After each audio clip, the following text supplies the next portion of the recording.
ನಮಸ್ಕಾರ ಆತ್ಮೀಯ ವೀಕ್ಷಕರೇ, ಈಗಾಗಲೇ ನಾನು ಮಹಿಳಾ ಹಕ್ಕುಗಳ ಕುರಿತಾಗಿ ಹಲವಾರು ವಿಡಿಯೋಗಳನ್ನು ಮಾಡಿ ತಿಳಿಸಿದ್ದೇನೆ. ಈಗ ಹಿಂದೂ ವಿವಾಹ ಕಾಯ್ದೆ ಅಡಿಯಲ್ಲಿ ವಿವಾಹವಾಗಬೇಕಾದ್ರೆ ಅಂದರೆ ಪ್ರತಿಯೊಬ್ಬ ಹಿಂದೂ ವಿವಾಹ ಆಗಬೇಕಾದ್ರೆ ಅವರಿಗಿರುವ ನಿಬಂಧನೆಗಳೇನು, ನಿಯಮಗಳೇನು, ಕಂಡೀಷನ್ಸ್ ಏನು ಅನ್ನೋದನ್ನು ತಿಳ್ಕೊಳ್ಳೋಕ್ಕೆ ಈ ವಿಡಿಯೋ ಮಾಡಿದ್ದೇನೆ. ಇದರಲ್ಲಿ ಮುಖ್ಯವಾಗಿ ಮೊದಲನೇದಾಗಿ ತಿಳ್ಕೊಳ್ಬೇಕಂತಂದರೆ ಅವರ ಸಂಬಂಧಗಳು, ಅಂದರೆ ಮದುವೆ ಆಗಬೇಕಂತ ಇರುವ ವರ ಮತ್ತು ವಧುವಿನ ಸಂಬಂಧ ಈಗಾಗಲೇ ನಿಷೇಧಿತವಾದಂಥ ಸಂಬಂಧ ಇರಬಾರ್ದು. ಅಂಥವರು ಮದುವೆ ಆಗೋಕ್ಕೆ ಅರ್ಹರಲ್ಲ ಮತ್ತು ಅವರ ವಿವಾಹ ಕಾನೂನಿನ ಪ್ರಕಾರ ಅದು ಶೂನ್ಯ ವಿವಾಹ ಅಂತ ಕನ್ಸಿಡರ್ ಆಗ್ತದೆ. ಅಕಸ್ಮಾತ್ ಮದುವೆ ಆದರೂ ಸಹಿತ ಅದಕ್ಕೆ ಕಾನೂನಿನ ಮಾನ್ಯತೆ ಇಲ್ಲ. ಆದರೆ ಇದಕ್ಕೆ ಒಂದು ಎಕ್ಸೆಪ್ಷನ್, ಅಂದರೆ ಹೊರತುಪಡಿಸಿಕೆ ಏನಂದರೆ, ವಿವಾಹ ಆ ರೀತಿ ನಿಷೇಧಿತ ಸಂಬಂಧದ ಅಡಿಯಲ್ಲಿ ಇದ್ದರೂ ಸಹಿತ ಅದು ಅವರ ಸಂಪ್ರದಾಯದ ಅಡಿಯಲ್ಲಿ ಅದು ಬರ್ತಿದ್ರೆ, ಅಂದರೆ ಅದಕ್ಕೆ ಕಸ್ಟಮ್ ಅಂತ ಹೇಳ್ತೀವಿ, ಆ ಒಂದು ಕಸ್ಟಮ್ ಪ್ರಕಾರ ಅದು ಮಾನ್ಯತೆ ಇದ್ದರೆ, ಅಂದರೆ ಕೆಲವೊಂದು ಸಂಬಂಧಗಳಲ್ಲಿ ನಾವು ನೋಡ್ತೀವಿ ಅಕ್ಕನ ಮಗಳನ್ನು ಮದುವೆ ಆಗೋದು, ಈ ರೀತಿ ಸಂಬಂಧಗಳು ಏನಿದಾವೆ ಅಲ್ಲಿ ನಿಷೇಧಿತ ಅಂತಿದ್ರೂ ಸಹಿತ ಅದಕ್ಕೆ ಏನು ಸಂಪ್ರದಾಯದ ಅಡಿಯಲ್ಲಿ ಅದಕ್ಕೆ ಅವಕಾಶ ಇದ್ದರೆ ಅದು ಸಹಿತ ಮಾನ್ಯ ವಿವಾಹ ಅಂತ ಆಗ್ತದೆ, ಅದಕ್ಕೆ ಮಾನ್ಯತೆ ಇದೆ.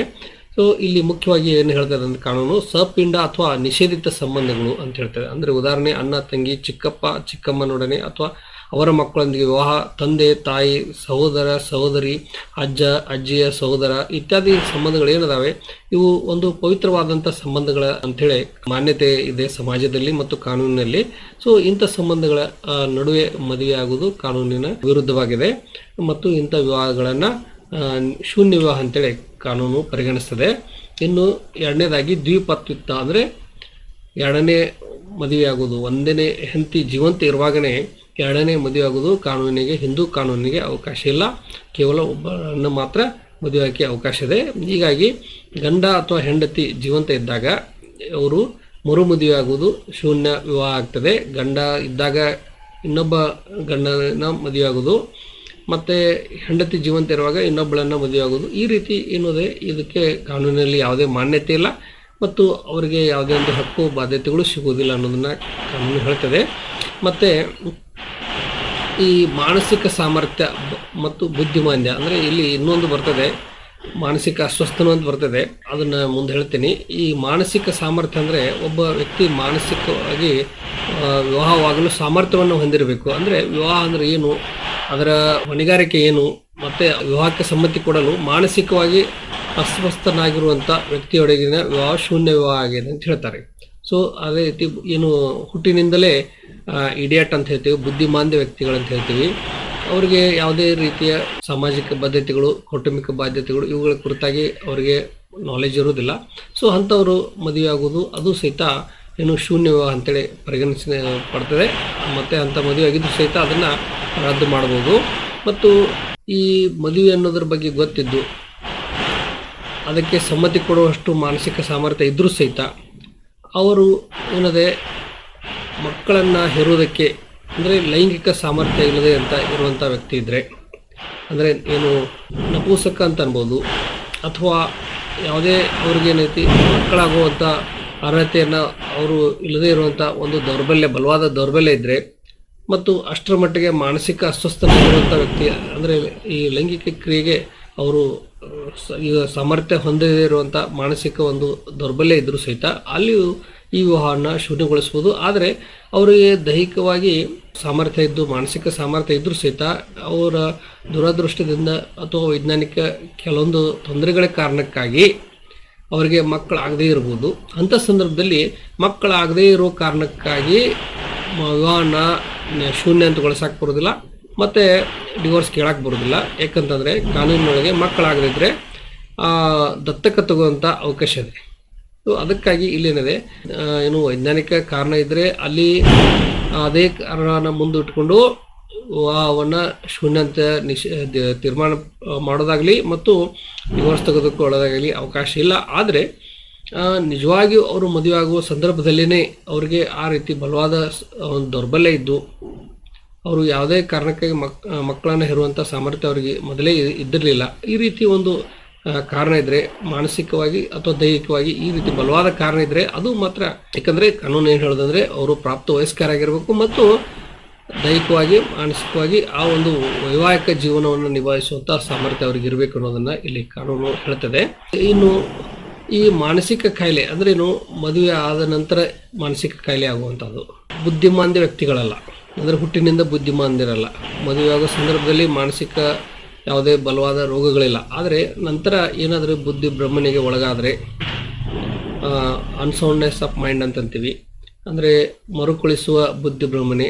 ಸೊ ಆ ರೀತಿ ಏನಾದರೂ ಮಾನಸಿಕ ಕಾರಣ ಇದ್ದರೆ ಇದು ಶೂನ್ಯ ವಿವಾಹ ಅಲ್ಲ, ಆದರೆ ಶೂನ್ಯಗೊಳಿಸಬಹುದಾದಂಥ ವಿವಾಹ ಆಗ್ತದೆ.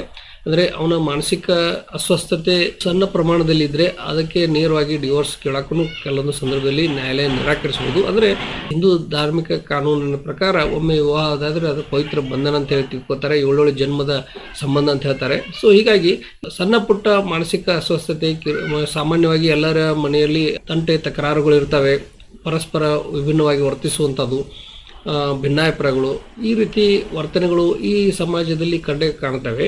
ಆದರೆ ಅದು ವೈದ್ಯಕೀಯವಾಗಿ ಅದು ಬಲವಾದಂಥ ಮಾನಸಿಕ ಅಸ್ವಸ್ಥತೆ ಅಂತೇಳಿ ಕಂಡುಬಂದು ಅಂಥ ವ್ಯಕ್ತಿಯೊಂದಿಗೆ ಬಾಳುವುದಕ್ಕೆ ಅವಳಿಗೆ ಅಸಾಧ್ಯ, ಅಥವಾ ಅವಳ ಮಾನಸಿಕ ಅಸ್ವಸ್ಥತೆ ಕಾರಣಕ್ಕೆ ಅವನಿಗೆ ಅವಳೊಂದಿಗೆ ಬದುಕಲು ಅಸಾಧ್ಯ ಅನ್ನೋದನ್ನು ವೈದ್ಯಕೀಯ ದಾಖಲಾತಿಗಳು ಹೇಳುವಂಥ ಆಧಾರ ಇದ್ದರೆ, ಅಂಥ ಸಂದರ್ಭದಲ್ಲಿ ಮಾನಸಿಕ ಕಾಯಿಲೆಯು ಸಹಿತ ಈ ಡಿವೋರ್ಸ್ಗೆ ಆಧಾರ ಆಗ್ತದೆ. ಅಂಥ ವ್ಯಕ್ತಿಗಳು ಮಾನಸಿಕ ಏನು ಈ ರೀತಿ ಕಾಯಿಲೆ ಮೊದಲೇ ಇದ್ದಿದ್ರೆ ಅಂಥ ವ್ಯಕ್ತಿಗಳು ಸಹಿತ ಏನು ಮದುವೆ ಆಗಲು ಅನರ್ಹ ಅಂತೇಳಿ ಇಲ್ಲಿ ಕಾನೂನು ಹೇಳ್ತದೆ. ಹೀಗಾಗಿ ಇದು ಒಂದು ಮಾನಸಿಕ ಸ್ವಸ್ಥನಾಗಿರಬೇಕು ಮತ್ತು ಸಂತಾನ ಅಥವಾ ಲೈಂಗಿಕ ಸಾಮರ್ಥ್ಯವನ್ನು ಹೊಂದಿರುವಂಥ ವ್ಯಕ್ತಿಗಳು, ಈ ರೀತಿ ಸಾಮರ್ಥ್ಯ ಇರುವಂಥ ವ್ಯಕ್ತಿಗಳು ವಿವಾಹವಾಗುವುದಕ್ಕೆ ಅರ್ಹರು ಅನ್ನೋದನ್ನು ಒಟ್ಟಾರೆಯಾಗಿ ಇಲ್ಲಿ ಕಾನೂನು ಹೇಳ್ತದೆ.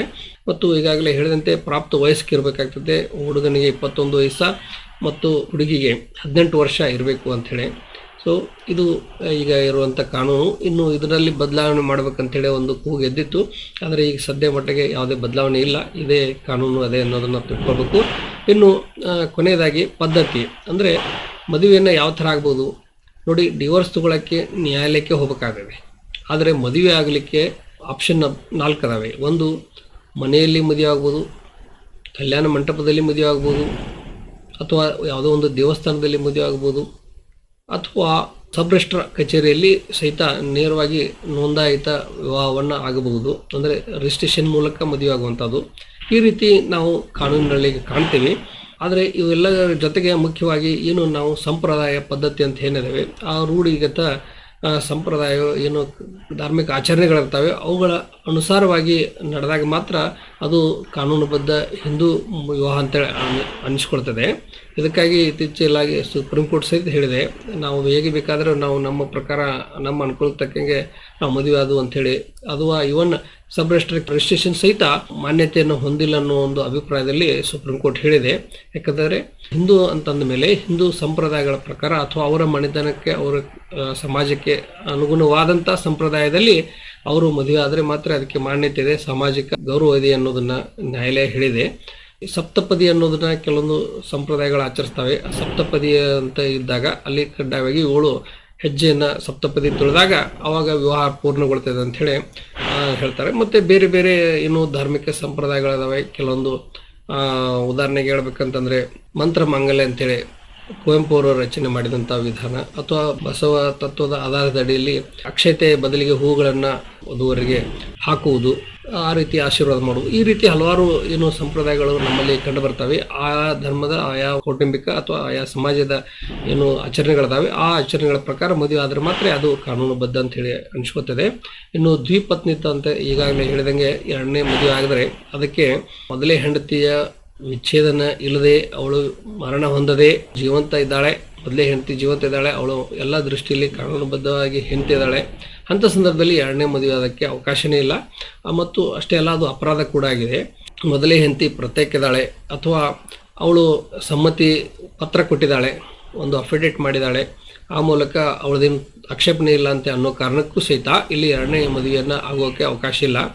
ಆದರೆ ಹಲವಾರು ತೀರ್ಮಾನಗಳೇನು ಬಂದಾವೆ, ಈ ವಿವಾಹೇತರ ಸಂಬಂಧಗಳು ಅಥವಾ ಏನು ಎಕ್ಸ್ಟ್ರಾ ಮ್ಯಾರಿಟಲ್ ಅಫೇರ್ಸು ಅಥವಾ ಲಿವ್ ಇನ್ ರಿಲೇಷನ್ಸು ಇವುಗಳ ಕುರಿತಾಗಿ ಹಲವಾರು ವಿಚಾರಗಳಿದಾವೆ. ಆದರೆ ವಿವಾಹ ಅಂತೇಳಿ ಅಂದು ಬಂದಾಗ ಅಂದರೆ ಏನು, ಸಂಪ್ರದಾಯದ ಅಡಿಯಲ್ಲಿ ಪದ್ಧತಿ ಪ್ರಕಾರ ಒಬ್ಬ ಹೆಣ್ಣು ಮಗಳನ್ನು ಮದುವೆ ಆಗಿ ಅವಳು ಜೀವಂತ ಇರುವಾಗಲೇ ಇನ್ನೊಬ್ಬಳನ್ನು ಮದುವೆ ಆಗೋದು ಅಥವಾ ಅವಳ ಡಿವೋರ್ಸ್ ತಗೊಳ್ಳದೆ ಅವಳಿಂದ ಇನ್ನೊಬ್ಬಳನ್ನು ಮದುವೆ ಆಗೋದು ಇದು ಅಪರಾಧ ಆಗ್ತದೆ.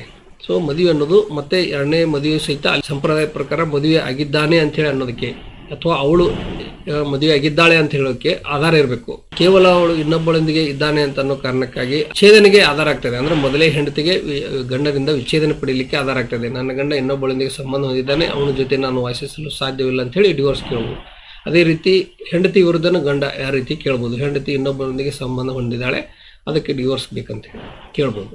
ಆದರೆ ಮದುವೆ ಎರಡನೇ ಮದುವೆ ಆಗಿದ್ದಾರೆ ಅದು ಅಪರಾಧ ಅಂತೇಳಿ ಸಿದ್ಧ ಮಾಡ್ಬೇಕಾದ್ರೆ ಎರಡನೇ ಮದುವೆ ಸಹಿತ ಮೊದಲೇ ಮದುವೆ ರೀತಿಯಲ್ಲಿ ಸಂಪ್ರದಾಯದ ಪ್ರಕಾರ ಅವರು ಮದುವೆ ಆಗಿದ್ದಾರೆ ಅನ್ನೋದಕ್ಕೆ ಆಧಾರ ಬೇಕಾಗ್ತದೆ.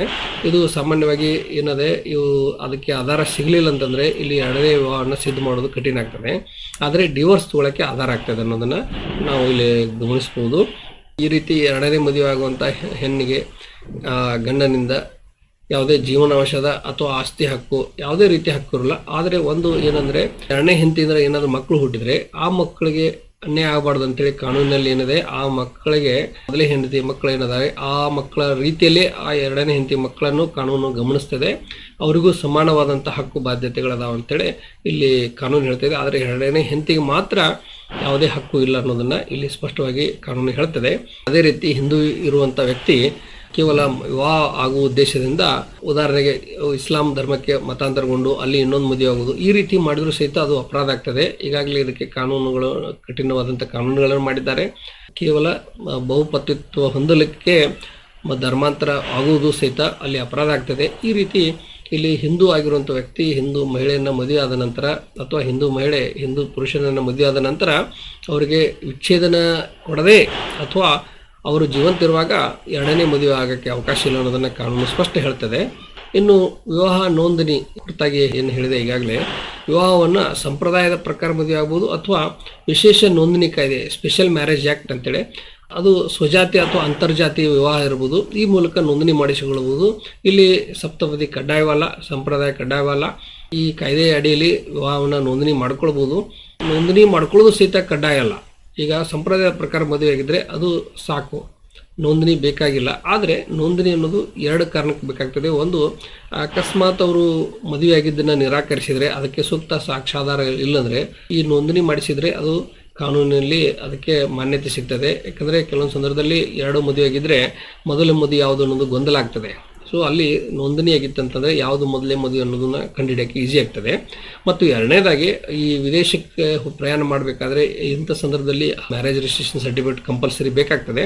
ಸೊ ಅದಕ್ಕಾಗಿ ವಿವಾಹ ನೋಂದಣಿ ಮಾಡಿಸೋದು ಸೂಕ್ತ ಮತ್ತು ಅನುಕೂಲಕರ ಅಂಥೇಳಿ ಇಲ್ಲಿ ನಾವು ಕಂಡುಕೊಳ್ಬೋದು. ಸೊ ಈ ರೀತಿ ಹಿಂದೂ ವ್ಯಕ್ತಿ ವಿವಾಹವಾಗಬೇಕಾದ್ರೆ ಪುರುಷರಲ್ಲಿ ಮಹಿಳೆ ಆಗಲಿ ವಿವಾಹವಾಗಬೇಕಾದ್ರೆ ಏನು ನಿಯಮಗಳದಾವೆ ಮತ್ತು ವಿವಾಹ ನೋಂದಣಿ ಮತ್ತು ದ್ವಿಪತ್ನಿತ್ವ ಈ ಕುರಿತಾಗಿ ಈ ವಿಡಿಯೋ ಮಾಡಿದ್ದೇನೆ. ಇನ್ನು ಈ ವಿವಾಹ ವಿಚ್ಛೇದನ ಕುರಿತಾಗಿ ಇನ್ನೊಂದು ವಿಡಿಯೋದಲ್ಲಿ ತಿಳಿಸ್ತೀನಿ. ಧನ್ಯವಾದಗಳು.